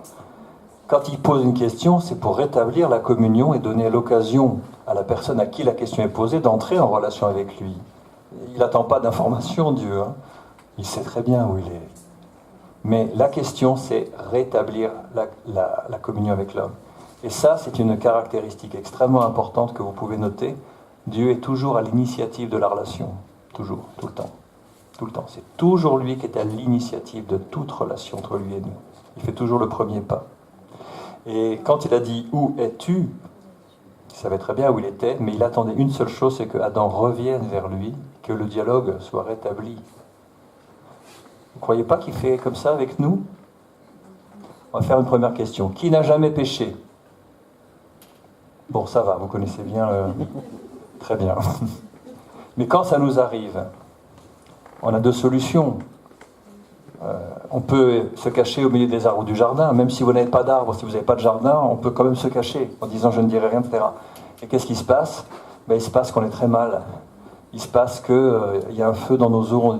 Tant que je me suis tu, mes os se consumaient, etc., etc. Je ne t'ai pas caché mon péché, j'ai dit j'ai péché, et tu as effacé la peine de mon péché, dit David dans les psaumes. En fait, la réaction, c'est ça, c'est qu'on est comme Adam, finalement, on passe notre temps, naturellement, à vouloir fuir sa face. Alors, là, je vais vous dire quelque chose de très important. J'enlève mes lunettes, ça veut dire que c'est très important. Cette tendance que nous avons à fuir loin de Dieu et d'être nous-mêmes nos propres dieux, à dire ce qui est bien et ce qui est mal. Ça peut prendre des formes extrêmement subtiles. Par exemple, quand on a une apparence de foi ou de religiosité, c'est une façon que l'on a de ne surtout pas rencontrer Dieu. Vous savez pourquoi? Parce qu'à chaque fois qu'on rencontre vraiment Dieu, il y a quelque chose qui meurt en nous, systématiquement, et on ne veut pas mourir. Quand on s'approche de Dieu, il y a des choses qui doivent mourir dans nos vies. Il y a une œuvre de la croix, n'oubliez pas ça, il y a une œuvre de mort qui est l'œuvre de la croix. Et puis il y a l'œuvre de la résurrection en Christ. Mais il y a une action de mort de tout ce qui est du péché, de notre vieille nature, de tous ces trucs-là, ça fait mal. Tous nos sentiments négatifs, nos mauvais choix, nos responsabilités, ça doit mourir. Et quand on s'approche de Dieu, c'est le travail qui se fait. Eh bien, nous sommes tous et toutes extrêmement doués pour développer des tactiques, pour ne surtout pas rencontrer Dieu, même dans le cadre d'une assemblée locale. Parce qu'on a peur. Parce qu'on a ça en nous. On ne veut pas mourir.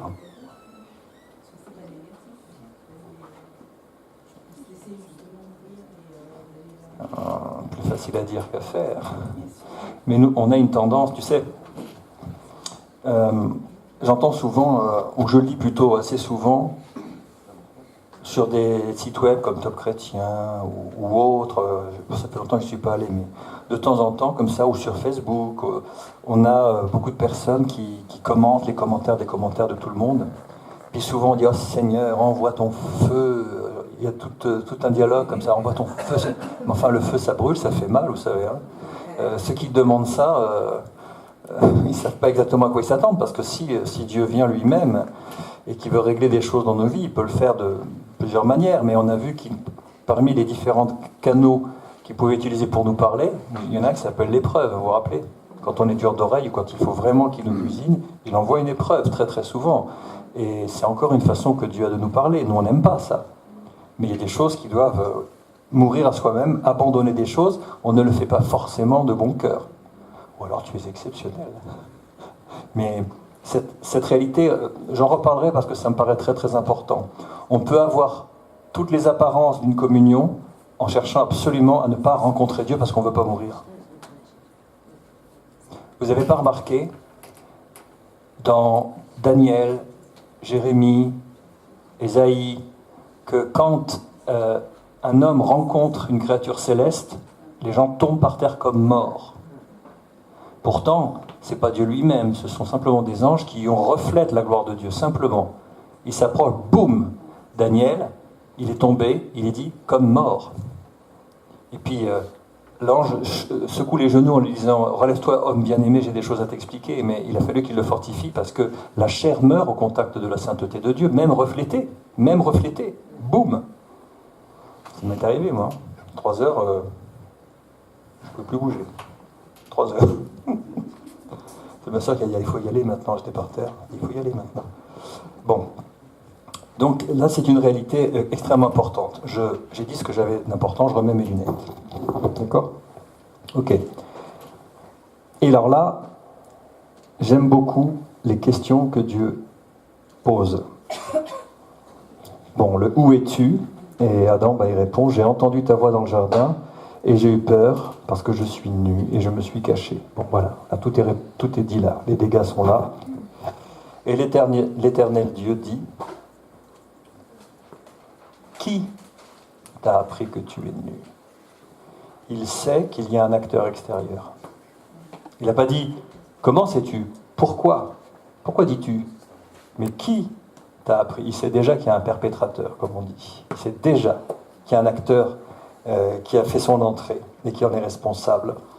Est-ce que tu as mangé de l'arbre dont je t'avais défendu de manger ? Bien sûr qu'il connaît la réponse. Et là, c'est extraordinaire, cette cascade de réponses qui se produisent. Qu'est-ce que répond l'homme ? Qu'est-ce que répond l'homme au verset 12 ? C'est extraordinaire. Ben oui. C'est gonflé quand même. Hein. La femme que tu as que tu as mise auprès de moi m'a donné de l'arbre et j'en ai mangé. Genre, c'est ta faute. Alors c'est quoi le troisième sentiment négatif qui vient d'entrer là ? On a vu la honte, on a vu la peur, il y en a un troisième. Alors l'accusation et le rejet, ouais, c'est encore pire. Le rejet, vous vous rendez compte ? Il venait de dire avant, voici celle qui est os de mes os, chair de ma chair, et maintenant il la rejette. Il la rejette. Et j'ai réfléchi à une chose, je me suis dit, mais imaginez que effectivement, Ève est cédée, qu'elle ait pris de l'arbre de la connaissance du bien et du mal, et qu'au moment d'entendre Adam, il dit « Ah non, non, non, Dieu a dit non, moi j'en prends pas. Toi tu fais ce que tu veux, mais moi j'en prends pas. » Qu'est-ce qui se serait passé ? Elle se serait corrompue. Lui, il n'aurait plus voulu l'approcher, et l'espèce humaine se serait arrêtée là. Ben oui, parce que lui, Adam, il était encore à l'image de Dieu, il n'était pas dans la corruption. Elle, si, il n'aurait pas pu l'approcher, il y aurait un truc qui se serait passé spirituellement, et l'histoire se serait arrêtée là. Alors je ne vais pas dire tant mieux qu'ils aient chuté, les deux, mais on peut imaginer ce qui se serait passé. Hein. Donc, c'est de ta faute, quoi. Alors, ce qui est merveilleux, vous avez vu, le Seigneur, il a le dos large, hein, il encaisse. On l'accuse. Il dit rien. Il ne relève pas. Il encaisse. Bon. Il dit, ah, la femme, très bien. Il se tourne vers la femme. Et il lui dit, pourquoi as-tu fait cela? La femme répondit, c'est lui, c'est pas moi, c'est l'autre. Le serpent m'a séduite et j'en ai mangé. Intéressant. Ses yeux se sont ouverts à Ève, d'accord? Elle vient de comprendre une chose, la séduction spirituelle. C'est quelque chose qui était complètement inconnu. Elle a été capable, là maintenant, de diagnostiquer ce qui lui est arrivé. Le serpent m'a séduite et j'en ai mangé. Mais, et là Edna, je te réponds par rapport à tout à l'heure, elle oublie de dire qu'à son tour, elle a séduit son mari. Parce que ça s'est passé dans ce sens-là. J'imagine assez mal, quand vous lisez les versets de la parole de Dieu, tout paraît très très compressé dans le temps, c'est extrêmement brutal, mais en fait, il peut se passer beaucoup de choses. Je ne pense pas que ça soit « c'est bon, tiens, prends-en ». Non. Non, non, non. Il s'est passé, elle a été séduite, et derrière, elle a séduit son mari. Pourquoi? Parce que dans la malédiction qui suit, c'est ce qui va accompagner les femmes tout au long de leur vie. Tu chercheras à le séduire, et il abusera de sa force. C'est littéralement ce que dit l'Hébreu, on va le lire un peu plus loin. La séduction, ça devient un mode opératoire féminin. Chère sœur, c'est écrit là. Et la force physique, l'abus physique, c'est la caractéristique masculine de la chute. Hein. C'est pas dans le plan de Dieu, on est bien d'accord, comprenez-moi bien. Mais on ne voit que ça aujourd'hui. Que ça. Regardez les clips vidéo, c'est toujours la séduction sexuelle pour les femmes et les gars plein de muscles. C'est toujours la même chose, toujours pareil. Ce n'est que ça. Donc, elle dit, le serpent m'a séduite. Ah oui, ça, elle l'a compris. Et j'en ai mangé. Et ce que j'aime beaucoup, verset 14, l'Éternel dit au serpent, c'est pas une question. C'est plus une question, parce qu'il le sait. Et il lui dit, il ne discute même pas, il dit puisque. Alors vous avez vu, il y a qui, pourquoi, puisque. Vous avez vu? Qui, pourquoi, puisque tu as fait cela, tu seras maudit entre tout le bétail et entre tous les animaux des champs. Tu marcheras sur ton ventre et tu mangeras de la poussière tous les jours de ta vie. La poussière, qu'est-ce que c'est? C'est la terre. Voilà, c'est ce dont a été fait Adam. Alors, qu'est-ce que ça veut dire spirituellement? Ça a des répercussions extraordinaires. La nourriture du serpent, c'est la poussière dont l'homme est issu, car tu es poussière et tu retourneras à la poussière. Qu'est-ce que ça signifie? Alors, je mets le cran un tout petit peu au-dessus, attention. Suivez bien. Il y a deux notions, lunettes. Il y a deux notions importantes en hébreu, c'est l'autorité et le pouvoir, ou la puissance. Vous avez exousia, l'autorité, puis vous avez dunamis en grec, la puissance. Dans Matthieu 28, que dit Jésus à la toute fin, au moment de l'envoi? Il dit, tout pouvoir m'a été donné. En fait, si vous regardez, c'est toute autorité m'a été donnée dans le ciel et sur la terre, et il dit à ses disciples, allez. Aujourd'hui, on ne peut pas dire que Satan a perdu sa puissance. Regardez le monde autour de vous. En revanche, il a été destitué de sa position d'autorité. C'est pas du tout la même chose. C'est pour ça que, quand il y a des délivrances et qu'on dit au nom de Jésus, les démons sortent, ils n'ont pas le choix. Le monde spirituel est très juridique, entre guillemets, très hiérarchique. Le nom de Jésus, il a une caractéristique. Il est au-dessus de tout nom qui se peut nommer dans le ciel, sous la terre, sur la terre, partout. Donc au nom de Jésus, l'autorité est absolue et les autres cèdent. C'est comme ça. Ne me demandez pas pourquoi, mais c'est comme ça. On ne comprendrait pas que deux armées s'affrontent et qu'un général dit « Au nom de mon général, vous êtes battus, partez ». Non, ils vont se battre dans la réalité. Mais dans le monde spirituel, non, les esprits cèdent. C'est comme ça. Donc le nom de Jésus est au-dessus de tout nom. Il a reçu toute autorité. Donc là, effectivement, la puissance, elle agit encore, la puissance du mal, elle agit encore, mais c'est sa position d'autorité qu'il a perdue. Nous sommes où, nous? Éphésiens. En Jésus, mais où? Dans les lieux célestes en Christ. Donc, on a cette position-là en Jésus-Christ. On est au-dessus de toutes ces choses, au-dessus des circonstances, au-dessus du reste. Par conséquent, attention à ne pas confondre. Quand on dit ils ont été dépouillés de leur puissance, de leur ceci, de leur cela, on voit bien que le monde autour de nous, c'est un démenti de ça. C'est de leur autorité qu'ils n'ont plus. Et ce que je voulais vous dire, c'était la chose suivante. Pour agir, Satan, il s'appuie sur l'autorité de l'homme. Si vous regardez bien, quelqu'un a écrit un jour, le péché est le carburant de Satan. Le péché de l'homme est le carburant de Satan.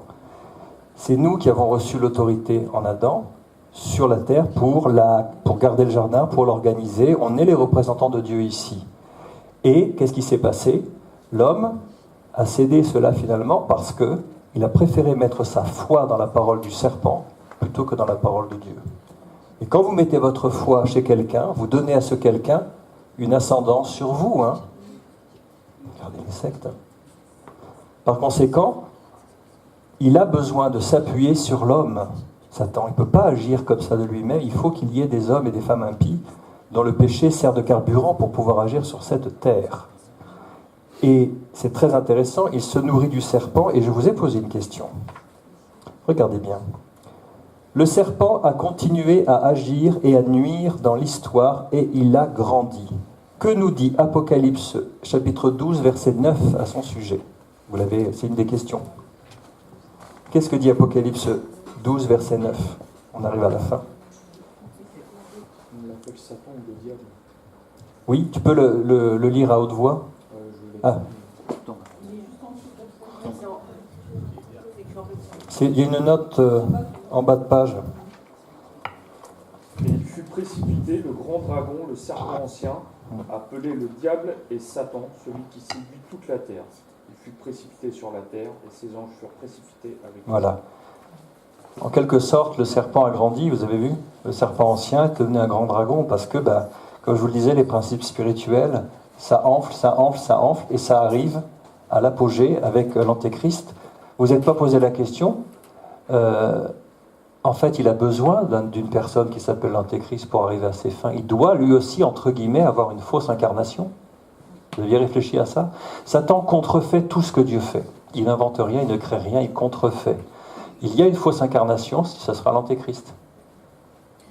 Donc c'est bien la preuve qu'il n'agit pas en direct, il peut pas, il va le faire au travers de cet homme, au travers du faux prophète. Quelque chose d'important.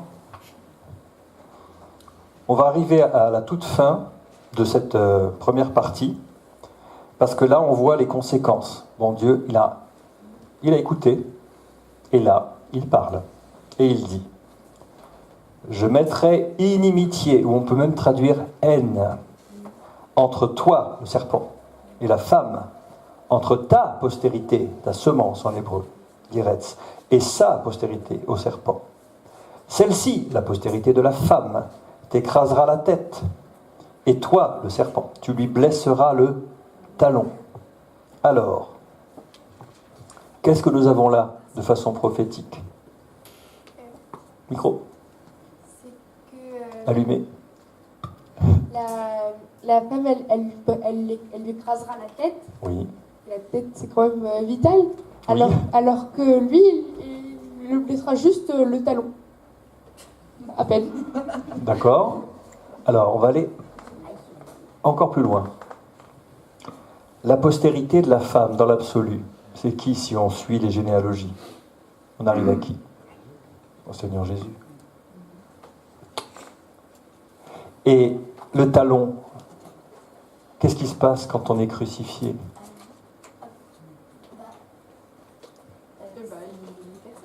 Ouais, il est percé. Donc qu'est-ce que ça annonce de façon prophétique ici? Ben oui. Alors vous savez que ce Genèse 3.15, on appelle ça le proto-évangile. c'est-à-dire un évangile bien avant l'évangile. Dieu est déjà en train d'annoncer que la postérité absolue de la femme, c'est Jésus-Christ fait homme, qui va être crucifié, parce qu'effectivement, quand on est crucifié, le talon est écrasé, percé par le coup de pied, il transperce complètement le talon. Il est en train d'expliquer que par sa mort à la croix, le Seigneur va obtenir la victoire et va une fois pour toutes écraser la tête du serpent.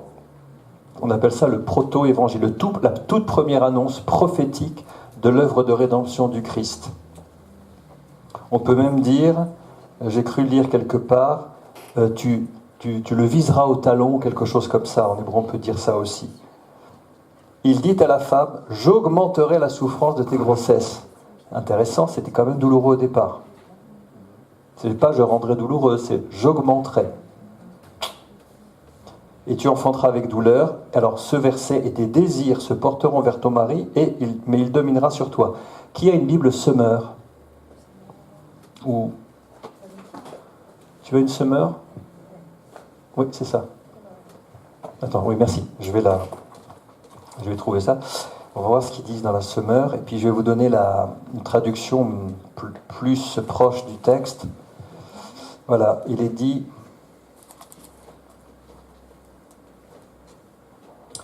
Ton désir se portera vers ton mari, mais lui te dominera. C'est un peu un euphémisme, hein, c'est un petit peu plus doux que la réalité.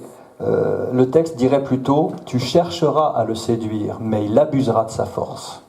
Voilà le vrai sens. Tu chercheras à le séduire, mais il abusera de sa force.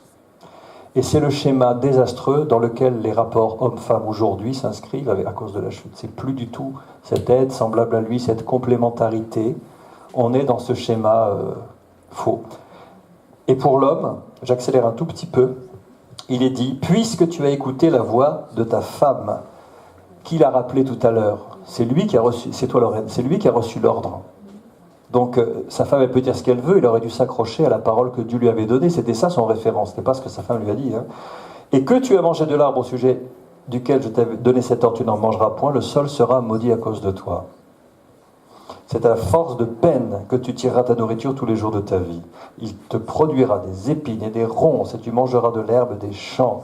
C'est à la sueur de ton visage que tu mangeras du pain, jusqu'à ce que tu retournes dans la terre d'où tu as été pris, car tu es poussière, et tu retourneras dans la poussière.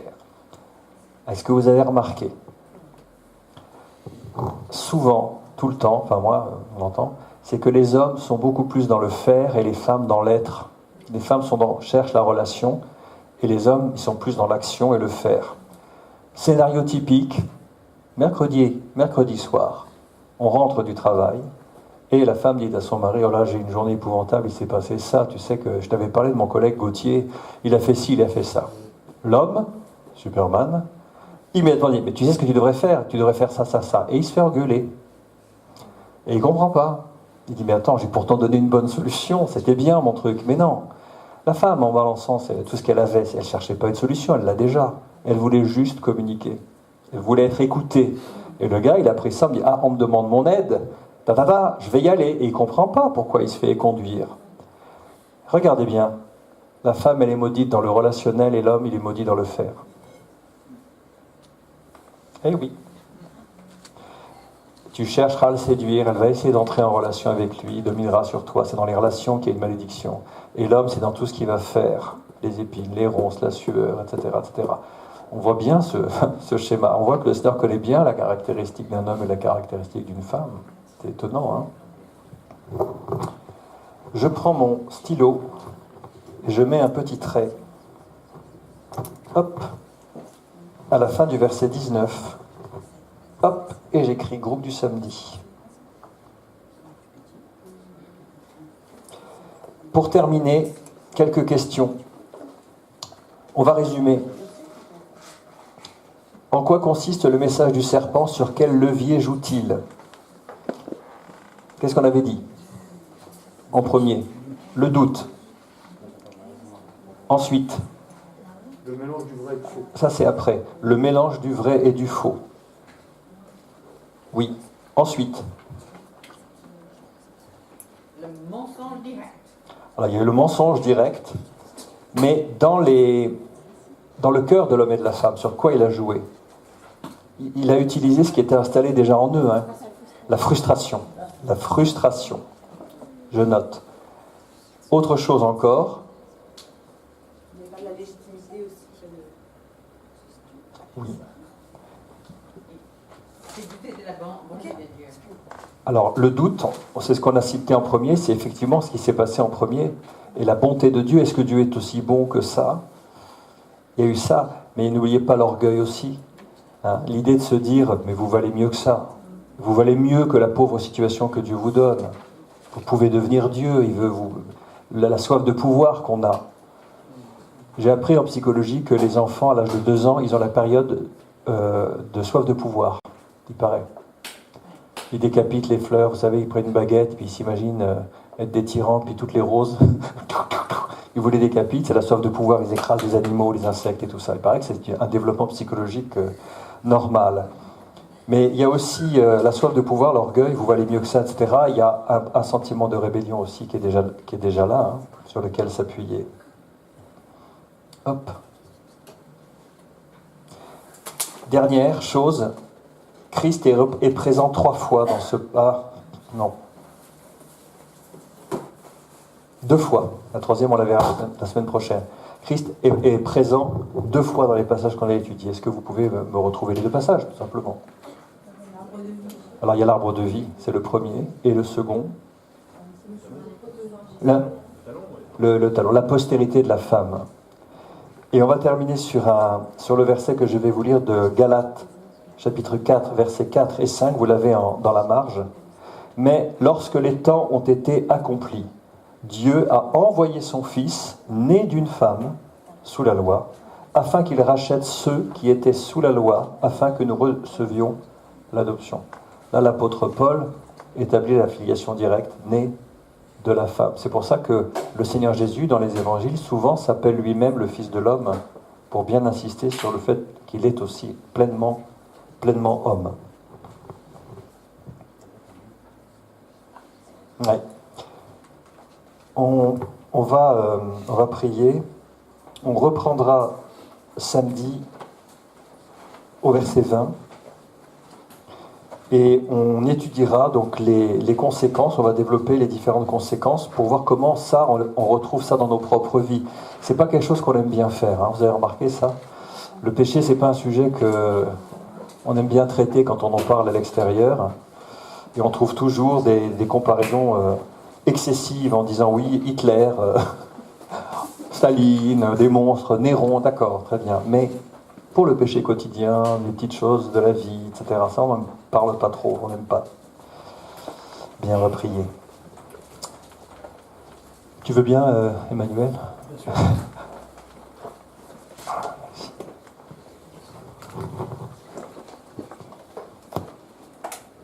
Seigneur, merci pour